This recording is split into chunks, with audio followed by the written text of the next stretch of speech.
ಚಿತ್ರದುರ್ಗ ರಾಜ್ಯದ ಕಾಂಗ್ರೆಸ್ ಸರ್ಕಾರದ ಮುಂದಿನ ದಿನಗಳಲ್ಲಿ ನಡೆಯಲಿರುವ ಸಚಿವ ಸಂಪುಟದ ಪುನರ್ ರಚನೆಯ ಸಂದರ್ಭದಲ್ಲಿ ಎನ್ವೈ ಗೋಪಾಲಕೃಷ್ಣ ಚಳ್ಳಕೆರೆ, ಶಾಸಕ ಟಿ ರಘುಮೂರ್ತಿರವರಿಗೆ ನಾಯಕ ಜನಾಂಗದ ಪ್ರಬಲರಾಗಿದ್ದು ಅವರಿಗೆ ಮಂತ್ರಿ ಸ್ಥಾನ ನೀಡುವಂತೆ ಅಖಿಲ ಕರ್ನಾಟಕ ವಾಲ್ಮೀಕಿ ನಾಯಕ ಮಹಾಸಭಾ ಚಿತ್ರದುರ್ಗ ಜಿಲ್ಲಾ ಸಂಚಾಲಕ ಟಿ ಬಸವರಾಜ ನಾಯಕ ರಾಜ್ಯದ ಮುಖ್ಯಮಂತ್ರಿ ಸಿದ್ದರಾಮಯ್ಯರವರಿಗೆ ಆಗ್ರಹಿಸಿದರು.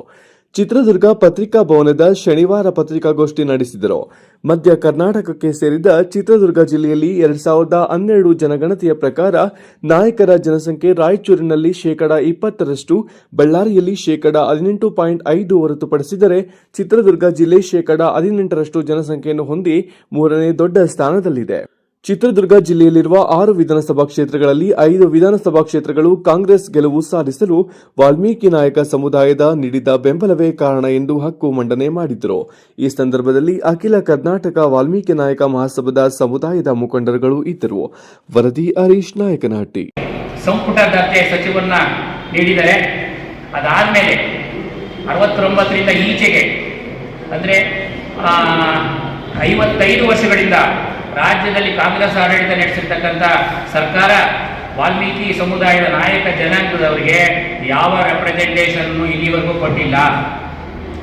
ಕಾಂಗ್ರೆಸ್ ಏತರ ಸರ್ಕಾರದಲ್ಲಿ ತಿಪ್ಪೇಸ್ವಾಮಿಯವರು ಸಚಿವರಾಗಿದ್ದು ಬಿಟ್ಟರೆ ಇನ್ನು ಯಾವುದರಲ್ಲೂ ನಮಗೆ ಅವಕಾಶ ಕೊಟ್ಟಿಲ್ಲ. ಆದ್ದರಿಂದ ನಮಗೆ ಅವಕಾಶ ಕೊಡಬೇಕು ಅಂತಕ್ಕಂಥದ್ದನ್ನು ನಾವು ಇವತ್ತು ಒತ್ತಾಯ ಮಾಡ್ತಾ ಇದ್ದೀವಿ. ಇವತ್ತು ನಮ್ಮ ಪತ್ರಿಕಾಗೋಷ್ಠಿನಲ್ಲಿ ಡಾಕ್ಟರ್ ಪ್ರೇಮಸುಧಾ ಮೊಳಕಾಲ್ಮೂರು,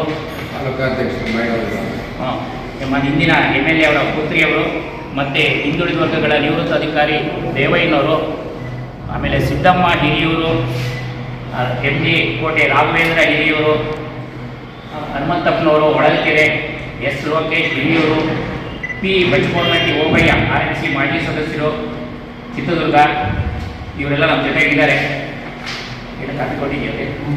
ರಾಜಕೀಯ ಬೆಳವಣಿಗೆಗಳಿಂದ ಸಚಿವರುಗಳಾಗಿದ್ದ ಬಳ್ಳಾರಿಯ ಗ್ರಾಮೀಣ ಕ್ಷೇತ್ರದ ಶಾಸಕ B ನಾಗೇಂದ್ರ ಮತ್ತು ಮಧುಗಿರಿ ಕ್ಷೇತ್ರದ ಶಾಸಕ KL ರಾಜಣ್ಣ ಅವರುಗಳು ತಮ್ಮ ಸಚಿವರ ಹುದ್ದೆಗೆ ನೀಡಿರುವ ರಾಜೀನಾಮೆಯಿಂದ ತೆರವಾಗಿರುವ ಸ್ಥಾನಗಳಿಗೆ ವಾಲ್ಮೀಕಿ ನಾಯಕ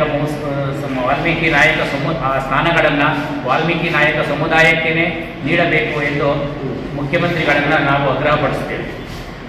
ಆಮೇಲೆ ಸಂಪುಟ ವಿಸ್ತರಣೆ ಸಂದರ್ಭದಲ್ಲಿ ಕರ್ನಾಟಕ ರಾಜ್ಯ ಸಣ್ಣ ಕೈಗಾರಿಕಾ ಅಭಿವೃದ್ಧಿ ನಿಗಮದ ಅಧ್ಯಕ್ಷರು ಶಾಸಕರು ಆದಂಥ ಟಿ ರಘುಮೂರ್ತಿಯವರು ಮತ್ತು ಮೊಳಕಾಲ್ಮೂರು ಕ್ಷೇತ್ರದ ಶಾಸಕರಾದಂಥ ಎನ್ವೈ ಗೋಪಾಲಕೃಷ್ಣ ಅವರು, ಇವರಿಬ್ಬರಲ್ಲಿ ಒಬ್ಬರನ್ನು ಸಚಿವ ಸಂಪುಟಕ್ಕೆ ತೆಗೆದುಕೊಂಡು ಚಿತ್ರದುರ್ಗ ಜಿಲ್ಲೆಯ ನಾಯಕ ಜನಾಂಗಕ್ಕೆ ಪ್ರಾತಿನಿಧ್ಯ ನೀಡಬೇಕು ಅಂತೇಳಿ ಒತ್ತಾಯಪಡಿಸ್ತೀವಿ.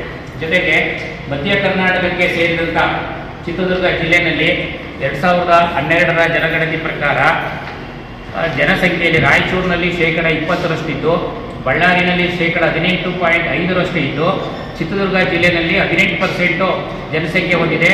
ಮೂರನೇ ಸ್ಥಾನದಲ್ಲಿ ನಾವು ಜನಸಂಖ್ಯೆಯಲ್ಲಿ ಇಡೀ ರಾಜ್ಯದಲ್ಲಿ ನಾವು ಇದ್ದೀವಿ. ಜೊತೆಗೆ ಚಿತ್ರದುರ್ಗದಲ್ಲಿ 6 ವಿಧಾನಸಭಾ ಕ್ಷೇತ್ರಗಳಲ್ಲಿ 5 ವಿಧಾನಸಭಾ ಕ್ಷೇತ್ರಗಳಲ್ಲಿ ಕಾಂಗ್ರೆಸ್ ಗೆಲ್ಲಲಿಕ್ಕೆ ಈ ವಾಲ್ಮೀಕಿ ನಾಯಕ ಸಮುದಾಯದ ಬೆಂಬಲನೇ ಕಾರಣರಾಗಿದ್ದರಿಂದ ನಮಗೆ ಮಂತ್ರಿ ಪದವಿ ಜಿಲ್ಲೆಗೆ ಕೊಡಲೇಬೇಕಂತಕ್ಕಂಥ ಹಕ್ಕು ಮಂಡನೆಯನ್ನು ಮಾಡ್ತೀವಿ. ಜೊತೆಗೆ ಇನ್ನೊಂದು ವಿಶೇಷವಾಗಿ ಇವತ್ತು ನಾನು ಪ್ರಸ್ತಾಪ ಮಾಡೋದಾದರೆ 1969ರಲ್ಲಿ ಅವಿಭಾಜ್ಯ ಕಾಂಗ್ರೆಸ್ ಇದ್ದಾಗ ಚಿತ್ರದುರ್ಗ ಮಾನ್ಯ ಮುಖ್ಯಮಂತ್ರಿಗಳಾಗಿದ್ದಂತಹ ನಿಜಲಿಂಗಪ್ಪನವರು 2 ಅವಧಿಗೆ ಮುಖ್ಯಮಂತ್ರಿಯಾಗಿದ್ದಾಗ ಭೀಮಪ್ಪ ನಾಯಕರಿಗೂ ಮತ್ತು ಚಿತ್ರದುರ್ಗ ಜಿಲ್ಲೆಗೆ ಹಿಂದೆ 2 ರೆಪ್ರೆಸೆಂಟೇಷನ್ ಕೊಟ್ಟಿದ್ರು ಕೂಡ ಇಲ್ಲಿವರೆಗೂ 1 ರೆಪ್ರೆಸೆಂಟೇಷನ್ ನಮ್ಮ ಚಿತ್ರದುರ್ಗ ಜಿಲ್ಲೆಗೆ ಇಲ್ಲ. ಹಾಗಾಗಿ ಈಗಿನ ಇದರಲ್ಲಿ ನಮ್ಮ ಚಿತ್ರದುರ್ಗ ಇರ್ತಕ್ಕಂಥ ಇಬ್ಬರು ಎನ್ವೈ ಗೋಪಾಲಕೃಷ್ಣ ಮತ್ತು ಮಾನ್ಯ ರಘುಮೂರ್ತಿ ಅವರು ಇರೋದ್ರಿಂದ ಅದರಲ್ಲಿ ಸೀನಿಯರ್ ಪೋಸ್ಟು ಎನ್ವೈ ಗೋಪಾಲಕೃಷ್ಣ ಅವರು 7 ಸಾರಿಗೆ ನಿಂತಿದ್ದಾರೆ. ಮೊಳಕಾಲ್ಮೂರು ಭಾಳ ಹಿಂದುಳಿದ ತಾಲೂಕು. ಹಾಗಾಗಿ ಅವ್ರಿಗೆ ಆದ್ಯತೆಯನ್ನು ಅವ್ರ ಸೀನಿಯಾರಿಟಿ ಬೇಸ್ ಮೇಲೆ ಅವ್ರಿಗೆ ಆದ್ಯತೆಯನ್ನು ಕೊಟ್ಟು ಪರಿಗಣಿಸಬೇಕು ಅನ್ನೋದು ನಾವು ಭಾಗದಿಂದ ಬಂದಿರತಕ್ಕಂಥ ಮೊಳಕಾಲ್ಮೂರು ಕ್ಷೇತ್ರಕ್ಕೆ ಆದ್ಯತೆಯನ್ನು ಕೊಡಬೇಕು ಅಂತ ನಾವು ಒತ್ತಾಯ ಮಾಡ್ತಾ ಇದ್ದೀವಿ. ಒಂದು ಆಮೇಲೆ ನಮ್ಗೆ ಯಾರಿಗೆ ಕೊಟ್ಟರು ನಮ್ಮದೇನು ಇದು ಇಲ್ಲ, ಆದರೆ ನಮ್ಮ ಚಿತ್ರದುರ್ಗಕ್ಕೆ ರೆಪ್ರೆಸೆಂಟೇಷನ್ ಇರಬೇಕು. ಆದ್ಯತೆಯನ್ನು ನಮ್ಮ ಗೋಪಾಲಕೃಷ್ಣ ಮಾಡಿದ್ರೆ ಒಳ್ಳೆಯದು. ಅವ್ರು ಯಾಕಂದರೆ ಸೀನಿಯರ್ ಮೋಸ್ಟ್ ಇದ್ದಾರೆ, 7 ಬಾರಿ ಗೆದ್ದಿದ್ದಾರೆ.